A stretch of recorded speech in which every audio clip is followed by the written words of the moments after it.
JMG Cargo, the top demand sales agent and cargo specialist.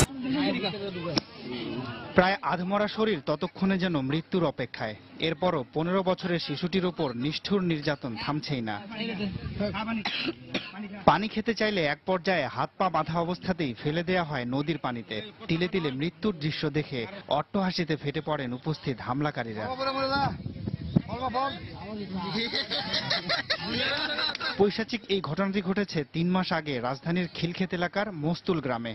কথিত কবুতর চুরির অপরাধে নাজিমুদ্দিন নামে এই শিশুটিকে ধরে অমানসিক নির্যাতনে অংশ নেন গ্রামের 8-10 জন দুর্বৃত্ত।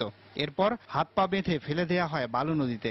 3 দিন পর শিশুটির লাশ ভেসে ওঠে নারায়ণগঞ্জের রূপগঞ্জে। বালু নদীর এই এলাকাটি রাজধানীর খিলক্ষেতের মস্তুল গ্রামের মধ্যে পড়েছে। নদীর ঠিক এই অংশেই নির্মমভাবে চুরির অপবাদে পিটিয়ে হত্যা করা হয়েছিল শিশু নাজিমুদ্দিনকে।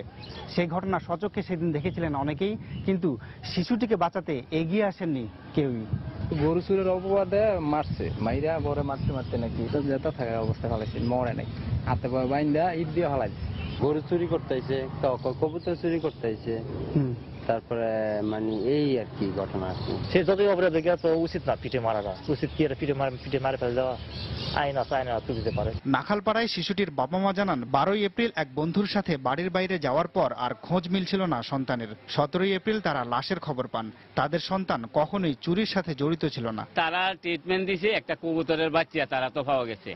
কবুতরের বাচ্চা লাগে মানে হ্যাঁ মারিয়েছে। আমার পুত্র কইছে যে আমি চুরো না, আমি ডাহাইতো না। তারপরে এরা কিন্তু রিকোয়েস্ট মানছে না, এরা মারছে। 18 এপ্রিল নাজিমের বাবা 7 জনের নাম উল্লেখ করে খিলক্ষেত থানায় হত্যা মামলা করেন। এই ঘটনায় 3 জন গ্রেফতার হলেও ভিডিওতে যাদের দেখা গেছে তাদের কেউই গ্রেফতার হয়নি।